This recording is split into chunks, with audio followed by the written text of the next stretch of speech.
지난번에 한번 삼손 얘기 다룰 때 이 나실인에 대한 얘기를 짧게 다룬 적이 있는데, 민수기는 특별히 이 나실인의 서약에 대한 얘기를 6장 한 장을 다 할애하면서 중요하게 다루고 있습니다. 그래서 제가 이 말씀을 좀 전하고, 또 우리가 수요일 되면은 또 새로운 이야기를 가지고 좀 나누려고 하는데요. 오늘 나실인이 어떤 것인지, 어떤 뜻인지, 또 이것을 통해서 하나님께서 말씀하시려는 것이 무엇인지, 그리고 오늘날 하나님께서 부르시는 진짜 나실인이 무엇인지를 좀 다시 한번 살펴보려고 합니다. 먼저 이 나실인이라는 말 자체가 되게 좀 낯설 수 있죠. 이 나실이라는 말은 다음과 같은 이 단어로부터 유래되는데요. 나지르입니다. 이 나지르라는 말은 무엇이냐면은 성별되다, 구별되다, 분리되다, 뭐 이런 말이는 나자르라는 말에서 유래된 말로서 성별된 자, 분리된 자. 그래서 그것을 나실인이라고 불렀습니다. 그러니까 성별되고 분리되었다. 누구 때문에 성별됩니까? 하나님 때문에, 하나님에게 성별되고 분리된 사람, 특별히 분리된 사람인데요. 이 전통이 얼마나 중요하게 여겨졌느냐, 이 다음 그림을 보시면 알 수 있는데요. 이게 예수님 시대에도 이 전통이 그대로 남아 있었습니다. 그래서 이 솔로몬의 성전, 솔로몬이 지었던 성전, 그것이 파괴된 후에 또 다시 지은 성전, 그리고 새로 세에서 지어진 제3성전까지 이어져서 이 나실인의 전통이 되게 중요하게 여겨졌어요. 그래서 성전 한 구석에 나실인 챔버, 이 나실인 방이라는 것이 한 군데 있었습니다. 그래서 이곳 속에서는 나실인 서약을 마친 사람들이 자기의 그 나실인 서약을 하나님 앞에 온전히 올려드리면서 머리를 깎고, 그리고 준비한 하나님을 향한 제사를 드리는 곳이 있었어요. 그러니까 이 나실인은 어떤 뜻이냐면 가장 거룩함의 샘플, 거룩함의 모범을 보여주는 것이다. 그래서 하나님께서 이스라엘에게 이런 나실인을 통해서 영광을 받으셨을 뿐만 아니라 나실인을 통해서 진짜 헌신이 무엇인지를 가르치시기 위해서 주신 것이다 라고 이야기했습니다. 그래서 우리는 나실인 이러면 이곳 속에서 보아야 될 단어는요, 여러 단어 중에 한 가지 단어로 요약이 됩니다. 헌신이에요. 오늘날에 우리가 헌신을 합니다. 헌신 예배를 드리죠. 보통 헌신 예배를 하면은 나와서 한복도 입으시고, 아니면 정장 이렇게 빼 입으시고, 나와서 찬송도 하시고, 인도도 하시고, 또 중간에 기도도 하시고, 이렇게 하지 않습니까? 근데 그것을 하는 이유는, 그날이, 헌신 예배라서 하는 게 아니라, 하나님 앞에 우리 부서가 온전히 올려진다라는 뜻이죠. 이 부서뿐만 아니라, 우리의 삶이 하나님 안에서 온전히 올려져야 된다. 그러면 이 헌신이라는 말을 어떻게 우리가 이해해야 되느냐? 이 나실인이란 서약을 통해서 우리가 헌신이라는 말을 다시 재조명할 필요가 있는데요. 그렇다면 나실인 서약에 담긴 헌신의 의미는 무엇일까? 이 세대에 하나님께서 말씀하시는 헌신, 나실인 서약을 통해서 말씀하신 그 헌신은 어떠한 모습으로 나타날 것인가? 이것을 여러분과 함께 살펴보려고 합니다. 이것을 정리하면 세 가지로 정리해 보도록 하겠습니다. 우리 첫 번째, 우리 같이 한번 읽어볼까요? 시작! 모두가 헌신할 수 있다. 뭐라고요? 모두가 헌신할 수 있어요. 헌신은 우리 생각에는 특별한 사람, 뭔가 자격이 되는 사람, 아니면 거룩한 사람, 아니면 능력이 되는 사람이 헌신해야 된다라고 생각을 하겠지만, 나실인 서약에 나타난 헌신은 전혀 그렇지 않았다는 것입니다. 우리 함께 민수기 6장 2절의 말씀을 같이 한번 읽어보도록 하겠습니다. 시작! 이스라엘 자손에게 전하여 그들에게 이르라. 남자나 여자가 특별한 서원, 곧 나실인의 서원을 하고 자기 몸을 구별하여 여호와께 드리려고 하면. 여러분, 이스라엘 12지파 중에 하나님께서 특별히 구별하셔서 하나님께서 쓰시고 사용하시는 지파가 어디였죠? 기억하십니까? 어디죠? 레위 지파입니다. 레위 지파. 지난 수요일 날 제가 설교했는데 역시 우리 교회는 은혜스러워요. 제가 이래야 먹고 살죠. 레위 지파였어요. 레위 지파는 하나님께서 특별히 구별하였습니다. 그러면 우리 생각에 나실인, 거룩의 모범, 헌신의 모범을 보여주려면 레위 지파 사람들을 통해서 하나님이 그러지 않을까 싶습니다. 그런데 실제적으로 이 평생 나실인이라는 사람이 있었어요. 그게 뭐냐면 아예 태어날 때부터 엄마 아빠가 하나님 앞에 드려진 나시린인데 그 나시린이 특별히 성경에는 3명이 나타납니다. 이 첫 번째가 사무엘이고 두 번째가 삼손이고 세 번째가 세례 요한인데요. 이 사람들은 이제 태어날 때 아빠, 엄마 잘못 만나서 평생 동안 나시린이었어요.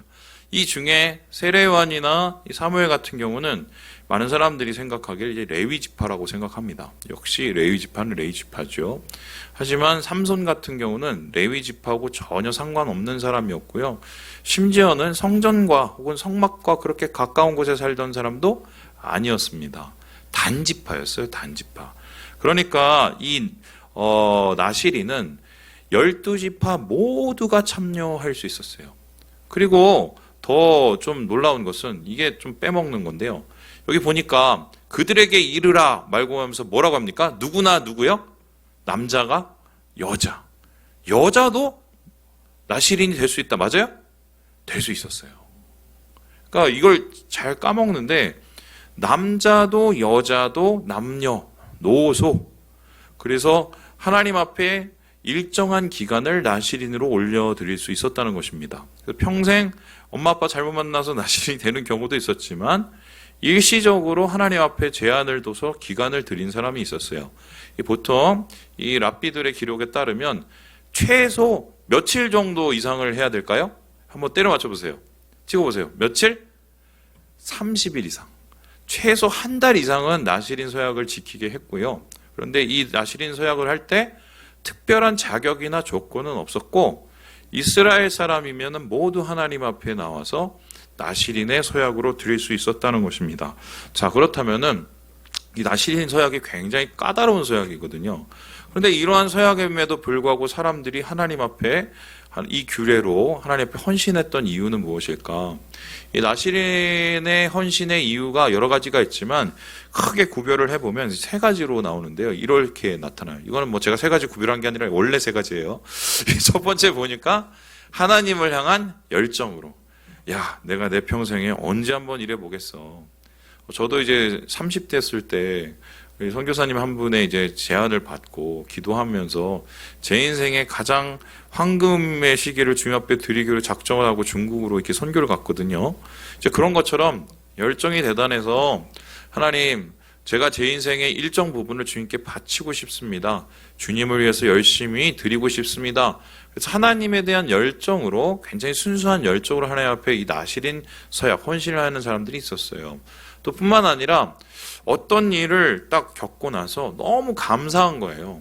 뭐 예를 들어서 우리 감사해야 될 일도 여기 있죠. 뭐 병이 나았다던가 아니면 집안이 뭐 축복을 받았다던가 이럴 경우에 너무 감사한 나머지 하나님 앞에 아유 하나님 지금 제 마음대로 산 게 아니에요. 이거 다 하나님 은혜입니다. 이러면서 감사의 표시로 일정 기간을 하나님 앞에 드리는 경우가 있었습니다. 그리고 이 1번과 2번은 정말 순수한 거고 대개 많은 경우는 3번이었는데요. 뭐냐면요. 특별한 축복과 이적을 소망하려고 그런 겁니다. 이런 거예요. 하나님 우리 아들 지켜주세요. 우리 아들 지금 전쟁 나가는데 지켜주세요. 이런 사람이 있었습니다. 누구냐면 헬레나라는 사람이었어요. 근데 참고로 이 헬레나는 누구냐면 마게도냐의 왕인 알렉산더 대왕의 엄마였습니다. 이 사람이 독실한 신앙인으로 알려져 있는데 이 사람이 아들을 위해서 7년을 아들이 전쟁 나갈 때 다치지 않게 해달라고 7년을 하나님 앞에 헌신했다는 얘기가 나와요. 뿐만 아니라 어떤 겁니까? 하나님 제가 지금 몸이 아파서 이렇게 되는데 이 나시린 서약을 할 때 하나님 나에게 고침을 주세요. 그러니까 여러분 이거 좀 많이 어디서 들어본 것 같죠? 우리가 예전에 뭐 안 되고 뭐 바라는 거 있으면 어디 올라갔습니까? 짐 싸들고? 어디 갔어요? 기도원 올라갔죠. 기도원 올라가서 뭐 했습니까? 금식했죠. 그래서 오살리 기도원에 그렇게 죽이 맛있어요. 거기 동치미가 그렇게 맛있습니다. 세상에서 그렇게 맛있을 수가 없는 게 왜냐하면 금식하고 나서 먹는 동치미가 최고죠. 바로 그런 의미에서 이 나시린 서약이 사용이 됐는데요. 내가 정말 다급할 때 내가 정말 간절할 때 하나님 앞에 내 몸을 온전히 올려드리고 내 시간을 올려드림을 통해서 하나님의 강권하는 역사를 맛보기 위한 뭐 이런 이유였다는 것이죠. 그래서 나시린 서약은 이러한 이유만 있다면 하나님 앞에 이러한 헌신할 이유만 있다면, 동기만 있다면 누구든 상관없이, 남자든 여자든 노인이든 아이든 누구든 상관없이 하나님 앞에 헌신할 수 있었다. 오늘날도 마찬가지입니다. 헌신에 남녀노소가 있습니까? 헌신에 새신자, 헌신자가 있습니까? 없어요. 오히려 제가 볼 때는 새신자가 헌신을 훨씬 잘합니다. 아멘이십니까? 왠지 아세요? 순수해요. 순수해요. 그래서 하나님 앞에 자기 자신을 드리고 하나님이 정말 이것을 통해서 역사해 주실 것을 간절히 바람으로 그렇게 기도하시는 분들, 그렇게 헌신하시는 분들 제가 많이 봤어요. 그리고 많은 경우 하나님 앞에서 그렇게 헌신했을 때 하나님이 응답해 줄 때가 많아요. 그래서 하나님께서는 우리 모두의 기도와 헌신을 통해서 하나님의 역사를 이루시기 원하신다. 이 나시린 서약에 나타나는 첫 번째의 헌신의 의미입니다. 자, 그렇다면 이 나시린 서약에 나타난 두 번째의 헌신은 어떤 모습일까요?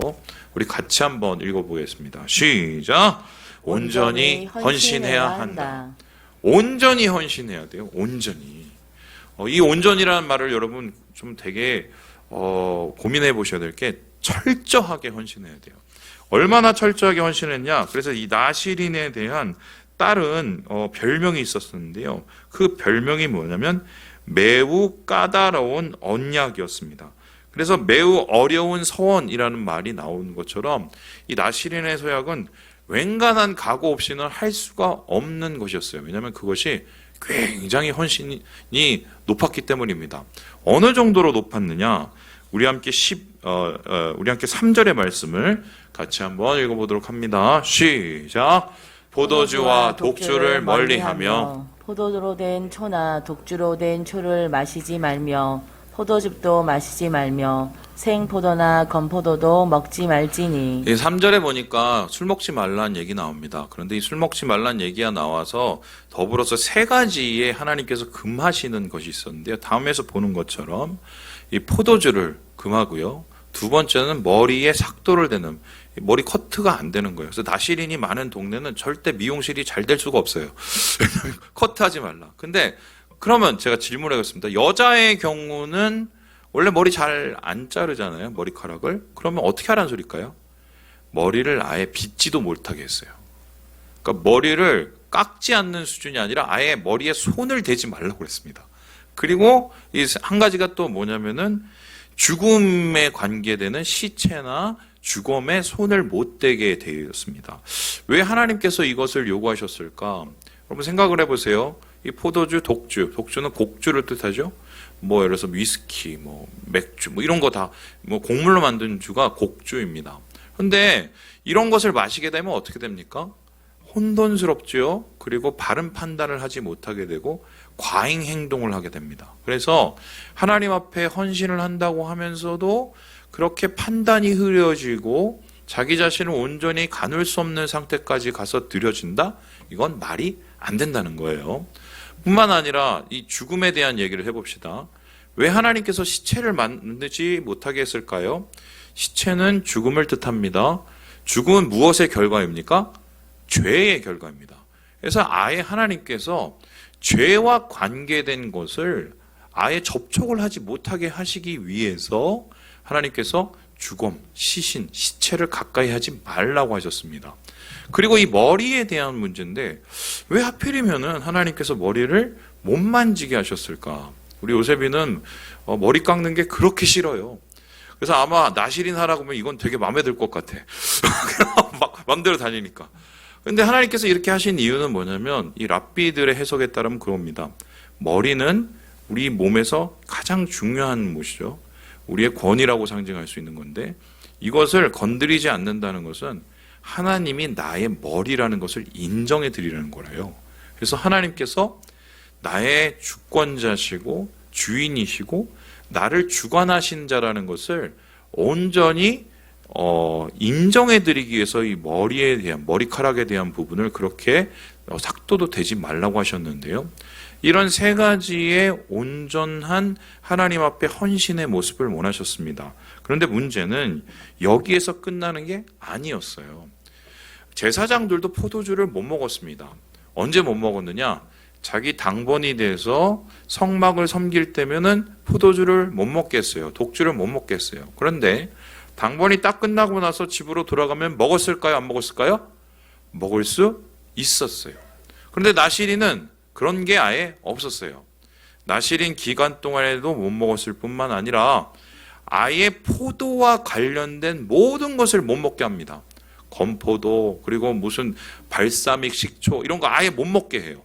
그 이유가 무엇이냐면은 아예 하나님으로부터 정결케 된 자라는 것을 확실하게 하시기 위해서 온전한 헌신을 바랬고요. 또 뿐만 아니라 하나님께서 특별히 이 죽음을 대하지 못하게 했을 때 부모, 형제의 죽음 앞에서도 그것을 못되게 했습니다.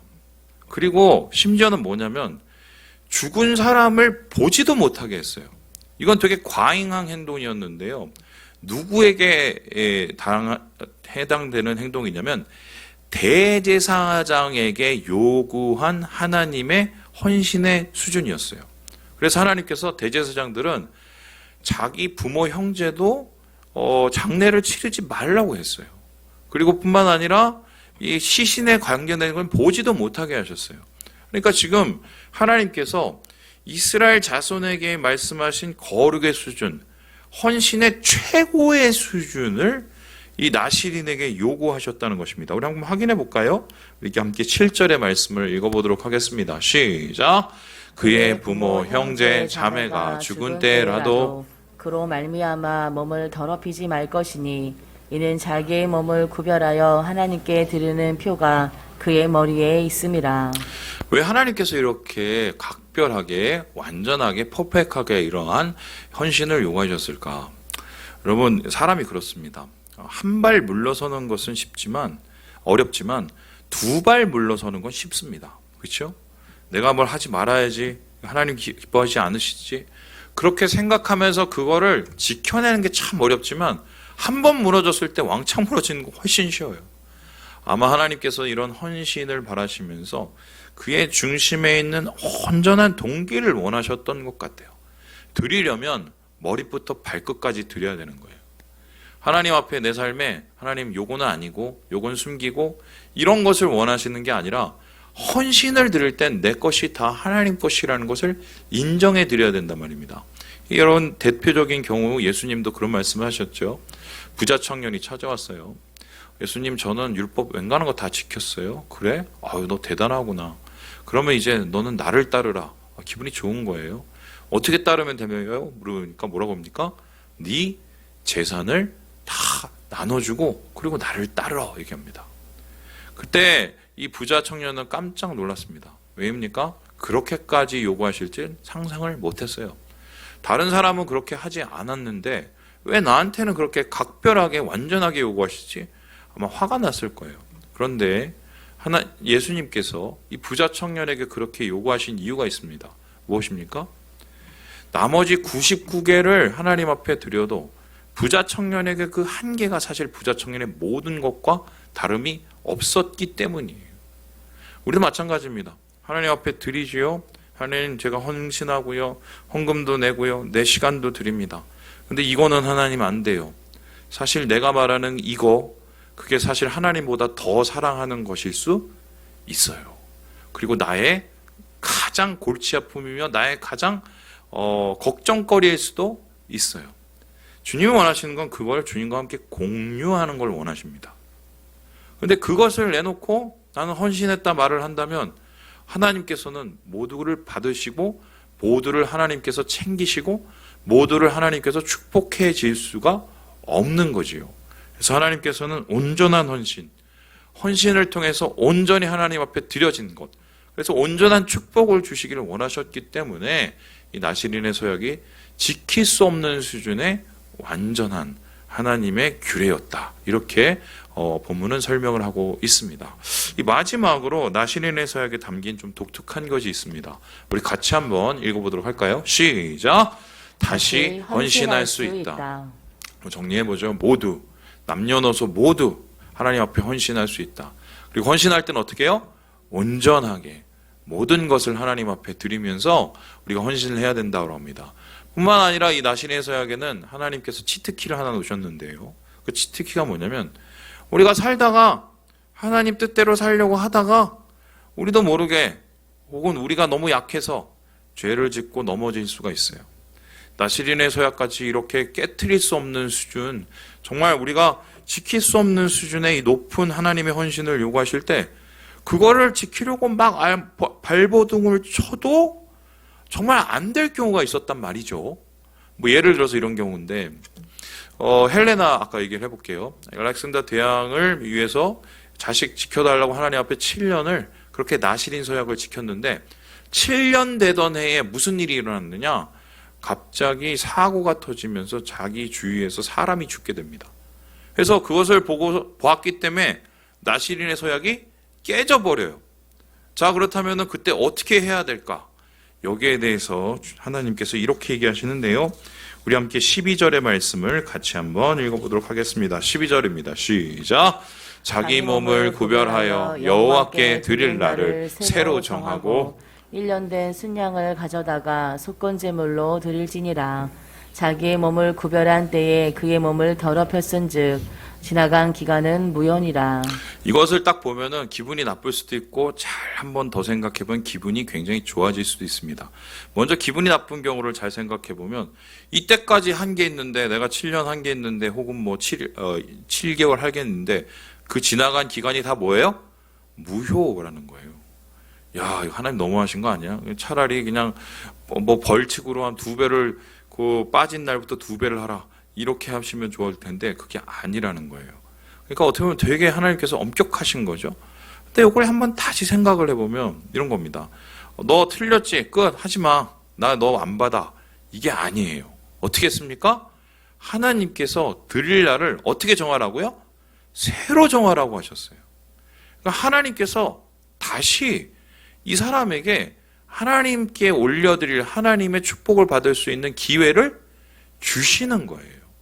그래서 이 나시린의 서약을 잘 지켜보면 이게 인간적인 모습이든 연약한 모습이든 간에 무너졌을 때 하나님께서 그에게 축복을 주셔서 다시 하나님 앞에 온전히 드리며 주의 임재 가운데 살 수 있는 기회를 줍니다.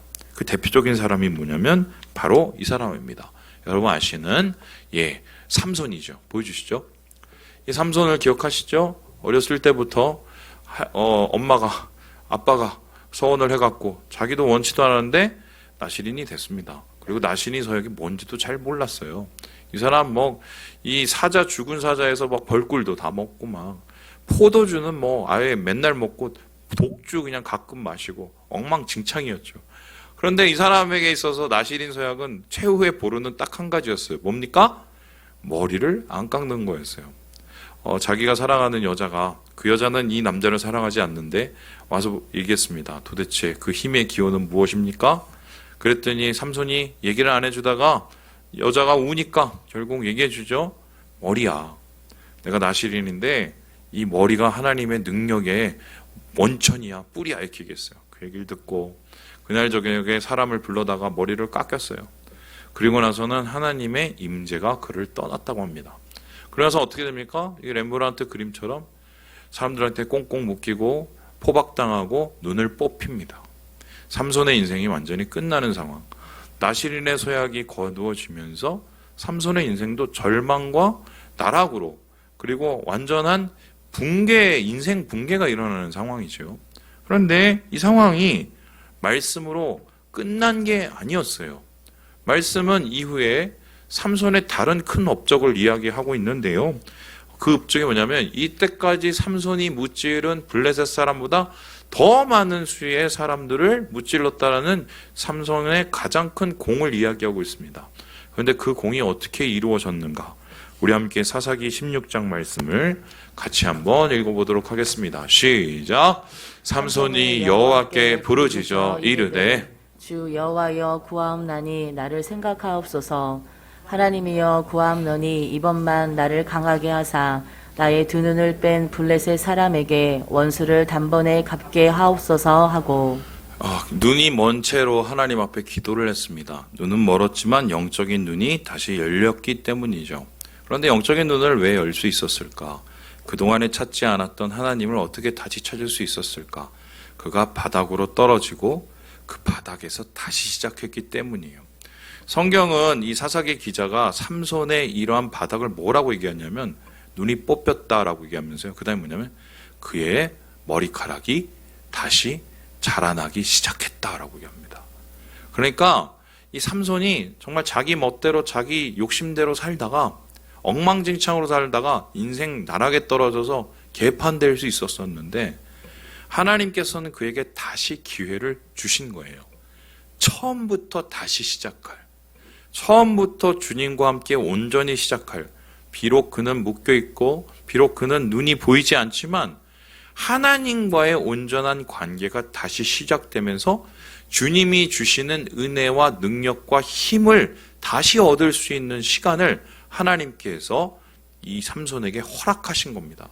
그리고 하나님께서는 이 기도를 들어주셨어요. 용기를 주시고 힘을 100배나 더해 주셨습니다. 기둥을 무너뜨립니다. 그 기둥이 도미노처럼 다 무너져서 거기에서 자기 신을 향해서 경배를 드리고 삼손을 향해서 조롱하던 모든 블레셋인들이 소멸되고 맙니다. 이게 나시린 서약이 다시 갱신되었을 때 나타나는 대표적인 은혜의 모습이죠. 여러분, 헌신이 뭡니까? 사람이 헌신하고 하나님 온전하게 하려고 하다가 이런저런 시험이 옵니다. 제일 우리를 헌신을 방해하는 것 중에 하나는 환경이고요. 그리고 어떨 때는 사람이죠. 사실 환경보다 더 무서운 게 사람입니다. 누구의 말, 누구의 나를 향한 생각, 누구의 눈초리, 이런 것 때문에 하나님 앞에 헌신하려던 마음, 그것이 기뻤던 그 마음들이 사그러질 때가 많죠. 의미를 잃어버릴 때가 많습니다. 그리고 놓쳐버리면 우리의 신앙의 모습이 많이 망가져요. 그런데 오늘 하나님께서 이 나시린의 서야기를 통해서 우리에게 얘기하신 게 뭡니까? 다시 시작하면 돼요. 하나님께서 다시 우리에게 기회를 주셔요. 그 헌신으로 하나님 앞에 나아가며 하나님의 은혜 안에 머물며 하나님의 임재 가운데 하나님이 주신 힘으로 다시 살 수 있도록 주님께서 우리를 헌신의 자리로, 축복의 자리로 우리 부르신다는 것입니다. 한국교회에 무너진 곳이 너무 많습니다. 이 신앙인들의 무너진 자리들이 너무 많고 잃어버린 기도자의 모습들이 너무 많고요. 예전에 너무 당연하던 것이 이제는 당연하지 않게 되는, 그리고 우리의 아이들이 그런 것을 바라보면서 더 망가지는 모습이 지금 우리들의 모습 아닌가요? 이럴 때 주님께서 오늘 이 나시린의 서약을 통해서 말씀하신 이야기가 우리에게 좋은 하나님의 동기가 될 줄 믿습니다. 주님께서는 모두 헌신하길 원하시고요. 온전히 드리길 원하시고요. 무너진 그곳에서 우리가 다시 하나님 앞에 나아가길 원하신다. 여러분, 이것을 기억하시고 주님 안에서 이 나시린의 은혜와 축복을 받는 우리 모든 형제들 자매들 되시길 주님의 이름으로 축원합니다.